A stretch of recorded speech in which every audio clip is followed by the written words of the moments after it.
Most of my old crew, after leaving the Navy, struggled to get over their longing for the ocean. Such was the case for my submarine captain, Lewis Johnson. He always claimed the sea would be his final resting place, where he truly belonged, and following his honorable discharge, he went straight into hyperbarics pipeline welding. It's a dangerous job where the only enemy is invisible, always stalking each dive, each new mission. A foe that cannot be sensed, but with the ability to destroy everything you are in a split second. Pressure. Maybe I'm cursed, unable to live on land with my own people, but at least I'll die where I belong, he had said. Johnson would be lucky enough to forever be united with his one true love, at a sight of a burst pipeline that took him away, finally making him one with the deep blue. It's funny how the brain operates as everything around you is falling to pieces, far beyond your own control. Once there's nothing left you can do, the mind turns to a place of safety, fond memories from a long time ago. For me, these memories belong to my time of service, to my old captain and crew. It wasn't an easy time, but it was filled with purpose, with my problems solely confined to the ocean. When Robert yelled at me to get my ass in gear, I finally snapped back to reality. "Doc, come on, we gotta get the hell out of here," he shouted. James returned to the central dome alongside Abby. They had heard the alarms, but hadn't the faintest idea what had occurred during their brief absence. "Go to Section A. There are still 2 transport capsules. Get number 05 ready for departure and wait for me," Robert said. "Cap, what are you going to do?" James asked. "Jennifer's in lockdown. I'm getting her out." "What if the creatures got inside?" Abby asked. Robert thought for a moment before handling her walkie. "If you don't hear from me in 15, just leave," he ordered. The station shook as a whole nother hole was torn through one of the sections. My ears popped from the shockwave. "I'm coming with you," James said. "You're not facing them alone." "No, we need you to pilot the transport capsule. If you get hurt, we're stuck down here." It wasn't a valid excuse. We all knew fully well that the submarine was easily enough for any of the crew members to maneuver. But Robert refused to risk any more lives, and would use whatever reason he could come up with. "Cap, please, that's an order. Get out of here now." They hesitantly agreed and started leaving. "I'll join you then. I know about this station or the sub, but I can at least assist you should something happen," I said, knowing he couldn't come up with any excuse to stop me. He reluctantly agreed, and together we headed for the labs in Section C, worrying that Jennifer might be trapped behind the airlock, or worse. Drowning is a horrible way to die. Once you realize there's no way to reach the surface, that you are trapped in a cold, dark tomb, your throat simply closes up. No matter how hard you try to inhale, your body simply refuses. Even as the agonizing pain of running out of air overpowers your natural instinct to breathe, you simply refuse to give in to the overwhelming desire. It isn't until the body starts shutting down and the corners of your vision start to darken that you reach the breaking point, and your brain decides to pull something in, regardless of whether air is present or not. Suddenly, ice-cold water flows into your throat, unstoppably filling your lungs, so desperate for air. It's a clumsy, painful way to go, and by the time water has reached your alveoli, most are still unconscious, with just enough time to regret their decision to ever enter the ocean. I thought it funny, as we ran towards the airlock, that at least we wouldn't drown. Surely the worms would consume us, or the pressure from a collapsing station would instantly crush us. "How did the hull get breached anyway?" I asked as we got closer. "It's supposed to be impossible, but I'm sure it's those fucking monsters," Robert said. The alarm stopped alerting us about the hull breach, and was now recommending a station-wide evacuation. Warning: full hull integrity, severely compromised. All crew report to the designated docking stations, it said. How much time do we have? Not enough. As we turned the corner at Section C, we saw Jennifer sitting against the wall on the wrong side of the airlock. It took a moment to realize the horrors of her situation. We saw her legs fused with the flesh of the syncytium. They started eating away at her lower body, digging their way through her flesh and rapidly replacing her organs with their own meat. Despite all this, she remained conscious. "Jen," Robert said, the only word he could muster from the shock of what lay in front of our eyes. She turned slowly her head towards us, and her eyes red from hemorrhaging, as worms had consumed her insides. "Captain, is that you?" she said, weakly blind from blood filling the inside of her eyes. "I'm here, Jen." "I guess the sample wasn't dead after all," she joked, with a hoarse voice as she coughed up what could only be a mixture of blood and lung parenchyma. Maybe tell the doc to double check these things in the future. He's here with me now, Robert said. I'm so sorry, Jen, but I know there's nothing left to do. I guess this is just it. She coughed up, violently spewing out pieces of her lung and worms. Don't worry, Captain. It's not your fault that a monster from the abyss crawled its way up to destroy us, she said, voice cracking as she writhed in agony. I looked over at Robert. He looked horrified, but couldn't take his eyes off her. It really hurts. Please eject the section, she cried. I just want it to be over. Robert nodded, forgetting that she couldn't see him. I went over to the control panel. It was fairly easy to use, especially after having witnessed Henry mess with it before. All I needed was the passcode. I thought it might be right to let Robert essentially execute her himself. I'll do it, I assured them. Rob, Jennifer said. Yes? Don't let these fuckers get to the surface. Promise me that much. I promise. Her abdomen started bulging out. She screamed in pain as the words started tearing open her stomach. Captain, the code, I asked. He told me the numbers, and I instantly put them in without hesitating.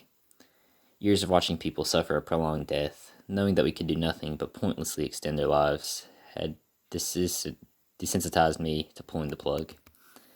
Immediately, hatches opened on the walls. An alarm sounded as water started pouring in, but since the hole had already been partially breached, they quickly collapsed in on themselves. With a few seconds, Jennifer had died. Let's get out of here, Robert said. We ran back towards the central area. We had to traverse the entire station to get towards Section A. It was the only remaining escape, but as we got to the office, we could hear something moving within the walls, knocking their way through the pipes. The pumps, Robert yelled. They're getting into the fucking pumps. Talos's pumps were ancient machinery compared to the rest of the station. As the dome was inserted, they needed to move tons of water outside against the immense pressure. But after finishing the station, they had long since forgotten, left inside the walls while they installed more permanent solutions. Before we could react, the walls broke open, and the Syncytium poured itself through the holes, taking the shape of malformed flesh, extending rapidly alongside the walls. We were cut off from our escape, with only the office available as temporary refuge from the oncoming swarm of worms and flow of flesh. But our safe haven would quickly become nothing more than another prison to extend our survival. It won't hold them for long, Robert said. What now? Robert went straight to his desk, pulling out a pistol from the top drawer. You brought a gun to the bottom of the ocean? I asked. You didn't? He shot back. Never know when you might have to quell a mutiny, he laughed nervously. He could tell I wasn't amused. We both knew a gun wouldn't slow them down significantly, but any help was welcome.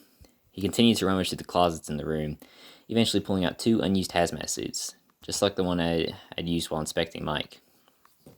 It kept you safe inside the airlock. The worms couldn't penetrate the suit, right? Robert asked with pleading eyes. Look, they breached the EPM suit, made of fucking metal. I don't think these will make a big difference. Might slow them down, but that's it, I said. It's our best shot.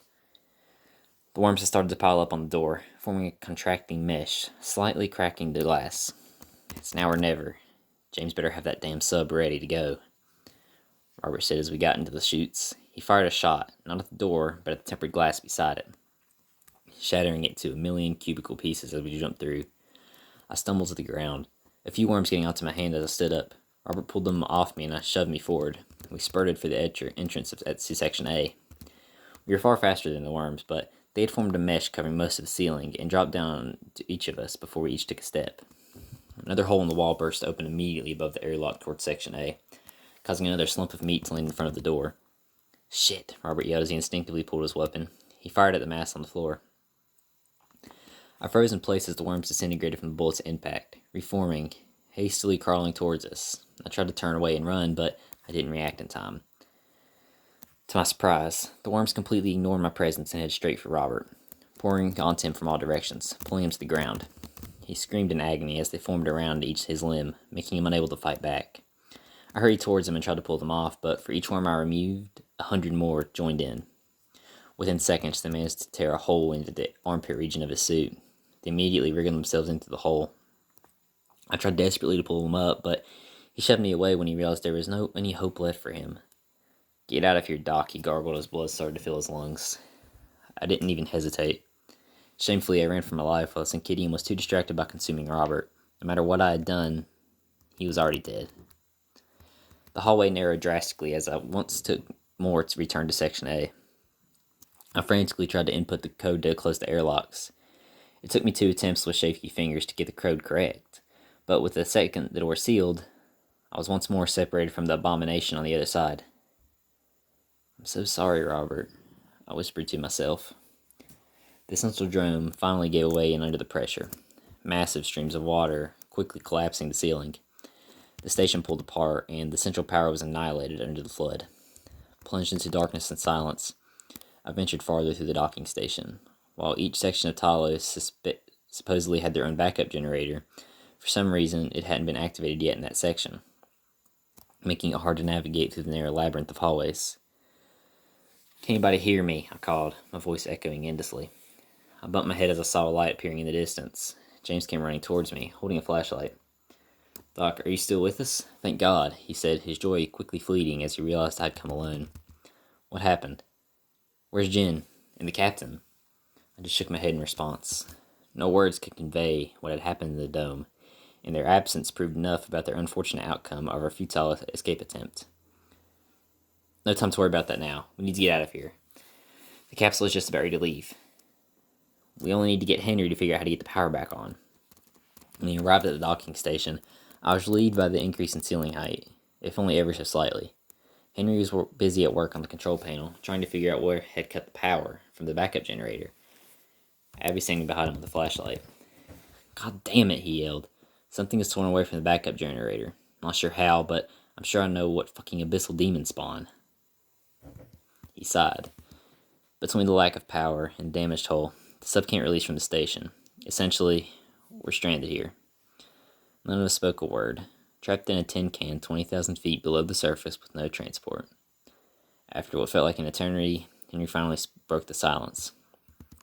"There are all great ideas, but that won't work," he said sarcastically in response to our lack of solutions.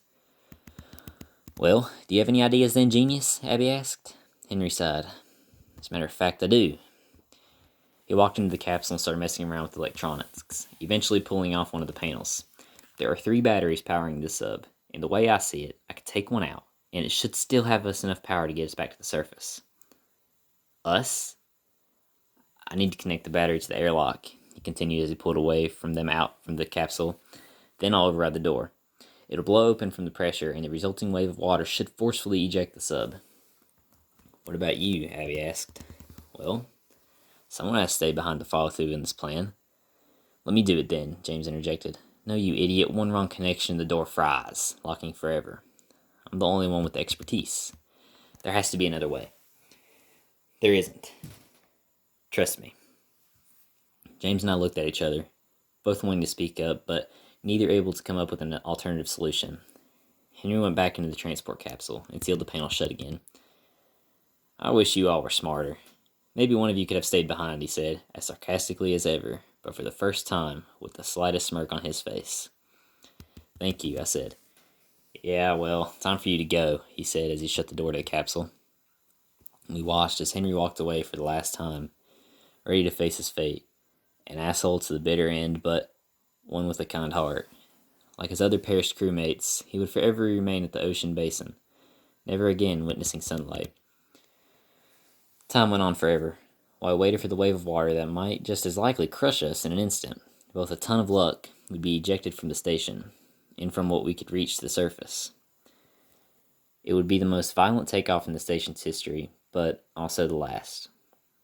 Minutes later, we heard the sound of the airlock opening, before shattering to pieces under the immense pressure of exploding water and syncytial fresh. It only took us about 10 seconds for the wave to hit us, and we shoot out from Talos, the hallway behind us falling apart as we did. It hit us hard and ripped us up a bit, but we survived. James took control of the vessel and didn't hesitate to start ascending us toward the surface. Abby and I stared out the tiny windows. On the other side, we could see the utterly crushed remains of Talos, dimly illuminated by the light still powered up by the generators of Section C, which had been completely covered by the flesh of the Syncytium. Thousands of corpses of fish that had previously littered the ocean floor had been cleaned up, and were now part of the ever-growing monster from the abyss.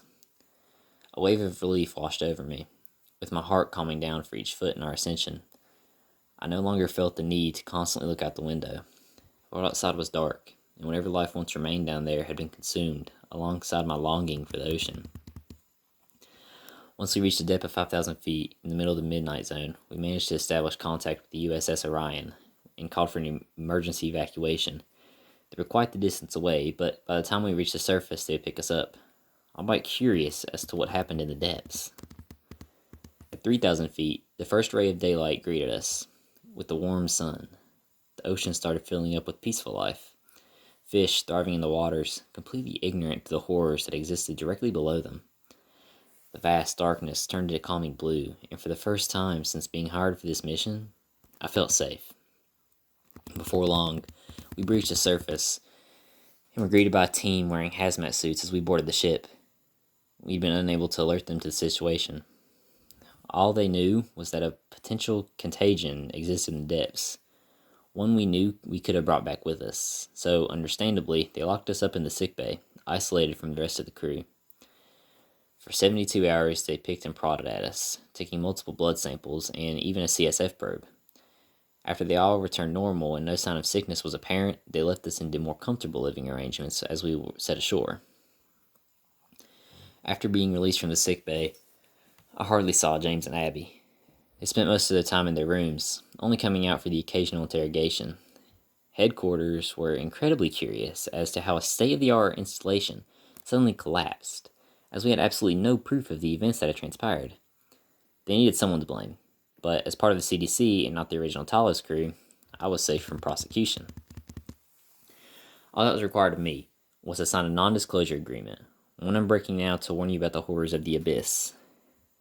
We know more about that exists in outer space than we know about life in our own oceans, and that's how it should remain forever.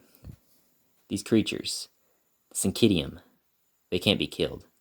As long as one single cell remains, it would be enough to restart their hives.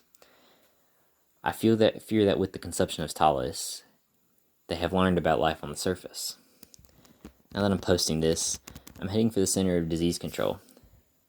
I can feel the worms wriggling inside my chest as I type this, ready to burst out at any moment.